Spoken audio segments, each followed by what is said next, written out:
ಸಾಮಾಜ್ ಅವರ ಗಮನ ಇಟ್ಟಾದ್ರಿಂದ ಒಳ್ಳೆ ಜೋಶಲ್ಲಿರೋ ಶ್ರೀವಿಷ್ಣು ಮತ್ತೊಂದು ಕಾಮಿಡಿ ಸಿನಿಮಾ ಮೂಲಕ ಎಂಟ್ರಿ ಕೊಟ್ಟಿದ್ದಾರೆ. ಅದೇ ಓಂ ಭೀಮ್ ಬುಷ್. ಸೊ ಡೈರೆಕ್ಟ್ ಆಗಿ ಪ್ಲಾಟ್ ವಿಷಯಕ್ಕೆ ಬರೋದಾದ್ರೆ, ಕೃಷ್ಣಕಾಂತ್, ವಿನಯ್ ಅಂಡ್ ಮಾಧವ್ ಈ 3 ಜನನು ಬೆಸ್ಟ್ ಫ್ರೆಂಡ್ಸ್. ಈ 3 ಜನ 3 ಡಿಫ್ರೆಂಟ್ ಫೀಲ್ಡ್ ಅಲ್ಲಿ ಹೇಗಾದ್ರೂ ಡಾಕ್ಟರೇಟ್ ತಗೋಬೇಕು ಅಂತ ಒಬ್ಬ ಪ್ರೊಫೆಸರ್ ಹತ್ರ PhD ಸ್ಟೂಡೆಂಟ್ ಆಗಿ ಸೇರ್ಕೊಂತಾರೆ. ಇನ್ನು ಸೇರ್ಕೊಂಡಾದ್ಮೇಲೆ ಮುಂದೆ ಇವರ ಟಾರ್ಚರ್ ತಡ್ಕೊಳಕ್ ಆಗ್ದಲೆ ಹೇಗಾದ್ರೂ ಕಾಲೇಜಿಂದ ಆಚೆ ಹಾಕ್ಬೇಕು ಅಂತ ಪ್ರೊಫೆಸರ್ ಇವರಿಗೆ ಡಾಕ್ಟರೇಟ್ ಕೊಟ್ಟು ಅಲ್ಲಿಂದ ಬೇಗನೆ ಕಾಲೇಜಿಂದ ಹೊರಗಾಗ್ತಾರೆ. ಸೊ ಅಲ್ಲಿಂದ ಆಚೆ ಬಂದ ಆ 3 ಜನ ಭೈರವಾಪುರಂ ಅನ್ನೋ ಊರಿಗೆ ಯಾಕೆ ಹೋಗ್ತಾರೆ, ಅಲ್ಲಿರೋ ಸಂಪಂಗಿ ಮಹಲ್ ಮನೆಯಲ್ಲಿ ಇವ್ರಿಗೆ ಏನು ಕೆಲಸ, ಇವೆಲ್ಲ ತಿಳ್ಕೊಬೇಕು ಅಂದ್ರೆ ನೀವು ಸಿನಿಮಾನ ನೋಡಬೇಕು. ಇನ್ನು ಸಿನಿಮಾ ಪೋಸ್ಟರ್ ಅಲ್ಲೂ ಅಂಡ್ ಪ್ರಮೋಷನ್ ಅಲ್ಲೂ ಈ ಸಿನಿಮಾದಲ್ಲಿ ಲಾಜಿಕ್ ಹುಡುಕ್ಬೇಡಿ ಅಂತ ಮೊದಲೇ ಹೇಳ್ಬಿಟ್ಟಿದ್ದಾರೆ. ಸಿನಿಮಾ ಟೀಮ್ ಪ್ರಮೋಟ್ ಮಾಡಿರೋ ತರಾನೇ ಈ ಸಿನಿಮಾ ಕಂಪ್ಲೀಟ್ ಆಗಿ ಲಾಜಿಕ್ಲೆಸ್ ಸಿನಿಮಾ.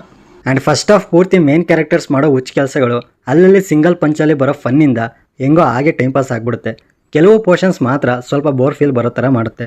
ಇನ್ನು ಇಂಟರ್ವಲ್ ಮುಂಚೆ ಒಂದು ಕಾನ್ಫ್ಲಿಕ್ಟ್ ಪಾಯಿಂಟ್ನ ಇಟ್ಟು ಎಂಡ್ ಮಾಡ್ತಾರೆ. ಇಂಟರ್ವಲ್ ಟೈಮಲ್ಲಿ ಸಿನಿಮಾ ಮೇಲೆ ಒಂದು ಮಿಕ್ಸ್ಡ್ ಫೀಲ್ ಅಲ್ಲೇ ಇರ್ತೀವಿ. ಬಟ್ ಸೆಕೆಂಡ್ ಹಾಫ್ ಅಲ್ಲಿ ಬರೋ ಫನ್ ಮೂಮೆಂಟ್ಸ್ ಇಂದ ಮತ್ತೆ ಸ್ವಲ್ಪ ಸಿನಿಮಾ ಪಿಕಪ್ ಆಗಿ ಒಳ್ಳೆ ಟೈಮ್ ಪಾಸ್ ಆಗುತ್ತೆ. ಆದರೆ ಕ್ಲೈಮ್ಯಾಕ್ಸ್ ಪೋರ್ಷನ್ಸ್ ಬರೋ ಹೊತ್ತಿಗೆ ಇದೇನಿದು ಎಲ್ಲಿಂದ ಸ್ಟಾರ್ಟ್ ಆಗಿ ಎಲ್ಲಿಗೋ ಹೋಗ್ತಿದೆಯಲ್ಲ ಅಂತ ಅನ್ಸುತ್ತೆ. ಇನ್ನು ಸಿನಿಮಾ ಪ್ರಮೋಟ್ ಮಾಡಿರೋ ಥರನೇ ಸೆಕೆಂಡ್ ಹಾಫ್ ಅಲ್ಲಿ ಲಾಜಿಕ್ಸ್ನೆಲ್ಲ ಪಕ್ಕಕ್ಕಿಟ್ರೆ ಸಿನಿಮಾನ ಎಂಜಾಯ್ ಮಾಡ್ಬೋದು. ಆ್ಯಂಡ್ ಒಂದು ಇಂಪಾರ್ಟೆಂಟ್ ಟಾಪಿಕ್ನ ತಗೊಂಡು ಅದಕ್ಕೆ ಸ್ವಲ್ಪ ಫನ್ ಆ್ಯಡ್ ಮಾಡಿ ಸಿನಿಮಾ ಬ್ಲೆಂಡ್ ಮಾಡಿರೋ ರೀತಿ ಇಂಪ್ರೆಸಿವ್ ಆಗಿತ್ತು.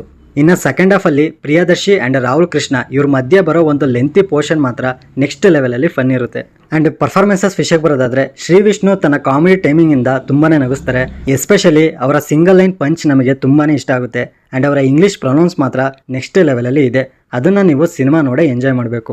ರಾಹುಲ್ ರಾಮಕೃಷ್ಣ ಕೂಡ ಅಲ್ಲಲ್ಲಿ ಅವರ ಪಂಚಸ್ ಅಂಡ್ ಡೈಲಾಗ್ ಡೆಲಿವರಿಯಿಂದ ನಗಿಸ್ತಾರೆ. ಬಟ್ ಪ್ರಿಯದರ್ಶಿ ಕ್ಯಾರೆಕ್ಟರ್ ಇವರಿಬ್ಬರಿಗಿಂತ ಸ್ವಲ್ಪ ವೀಕ್ ಆಗಿ ಬರ್ಕೊಂಡಿದ್ದಾರೆ ಅಂತ ಅನ್ಸುತ್ತೆ. ಸೆಕೆಂಡ್ ಹಾಫ್ ಅಲ್ಲಿ ಒಂದು ಸೀನ್ ಬಿಟ್ರೆ ದೊಡ್ಡ ಸ್ಕೋಪ್ ಏನಿರಲಿಲ್ಲ ಈ ಮೂವಿಲಿ. ಅಂಡ್ ಹೀರೋಯಿನ್ ಪೋರ್ಷನ್ಸ್ ಕೂಡ ಜಾಸ್ತಿ ಏನಿರಲಿಲ್ಲ. ಅವ್ರು ಎಲ್ಲೆಲ್ಲಿದ್ದಾರೋ ಅಲ್ಲಿ ಅವರು ಡೀಸೆಂಟ್ ಆಗಿ ಮಾಡಿದ್ದಾರೆ. ಇನ್ನು ಮಿಕ್ಕಿದ ಆಕ್ಟರ್ಸ್ ಪರ್ಫಾರ್ಮೆನ್ಸ್ ಎಲ್ಲ ಡೀಸೆಂಟ್ ಆಗಿತ್ತು. ಇನ್ನು ಟೆಕ್ನಿಕಲ್ ವಿಷಯಕ್ಕೆ ಬರೋದಾದ್ರೆ, ಟೆಕ್ನಿಕಲಿ ಈ ಮೂವಿ ಓಕೆ, ಕೆಲವು ಸೀನ್ಸ್ ಆರ್ಟಿಫಿಷಿಯಲ್ ಅಂತ ಗೊತ್ತಾಗ್ಬಿಡುತ್ತೆ. ಆ್ಯಂಡ್ VFX ಅಷ್ಟಕ್ಕಷ್ಟೇ. Production values and cinematography decent ಆಗಿತ್ತು. ಇನ್ನು ಸಾಂಗ್ಸ್ ಏನು ಚೆನ್ನಾಗಿರಲಿಲ್ಲ, ಬಟ್ BGM ಚೆನ್ನಾಗಿದೆ. ಇನ್ನು ಯೂತ್ಸ್ಗೆ ಕನೆಕ್ಟ್ ಆಗೋ ಥರ ಕಾಮಿಡಿ ಸೀನ್ಸ್ನ ಬರ್ಕೊಂಡಿದ್ದಾರೆ. ಸ್ಟೋರಿ ಆ್ಯಂಡ್ ಲಾಜಿಕ್ಸ್ನ ಪಕ್ಕಕ್ಕಿಟ್ಟು ಬರೀ ಎಂಟರ್ಟೈನ್ಮೆಂಟಿಂದನೇ ಆಡಿಯನ್ಸ್ನ ಇಂಪ್ರೆಸ್ ಮಾಡೋಕ್ಕೆ ಟ್ರೈ ಮಾಡಿದ್ದಾರೆ. ಅದು ಡೀಸೆಂಟಾಗಿ ವರ್ಕ್ ಆಯಿತು. So over all cinema decent ಆಗಿದೆ. ಟೈಮ್ ಪಾಸ್ ಅಂತೂ ಆರಾಮಾಗಿ ಮಾಡ್ಬೋದು. ಲಾಜಿಕ್ನ ಎಕ್ಸ್ಪೆಕ್ಟ್ ಮಾಡ್ದಲೇ ಇದ್ರೆ ಮಾತ್ರ. ಈವನ್ ಟೈಟಲಲ್ಲೇ ಹೇಳಿದ್ದಾರೆ, ನೋ ಲಾಜಿಕ್ ಓನ್ಲಿ ಮ್ಯಾಜಿಕ್ ಅಂತ.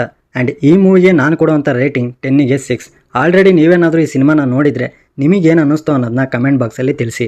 ಇನ್ನು ಈ ಮೂವಿ ನಿಮಗೆ ಅಮೆಝಾನ್ ಪ್ರೈಮ್ನಲ್ಲಿ ತೆಲುಗು ಲ್ಯಾಂಗ್ವೇಜಲ್ಲಿ ಮಾತ್ರ ಅವೈಲೇಬಲ್ ಇದೆ. ಸೊ ಈ ರಿವ್ಯೂ ನಿಮ್ಗೇನಾದರೂ ಇಷ್ಟ ಆಗಿದ್ರೆ ಲೈಕ್ ಮಾಡಿ, ಶೇರ್ ಮಾಡಿ. ಹೊಸಬ್ರಾಗಿದ್ದರೆ ಈ ಚಾನಲ್ನ ಸಬ್ಸ್ಕ್ರೈಬ್ ಮಾಡಿಕೊಂಡು ಪಕ್ಕದಲ್ಲಿರೋ ಬೆಲ್ ಐಕನ್ನ ಪ್ರೆಸ್ ಮಾಡಿ. ಮತ್ತೆ ಸಿಗೋಣ.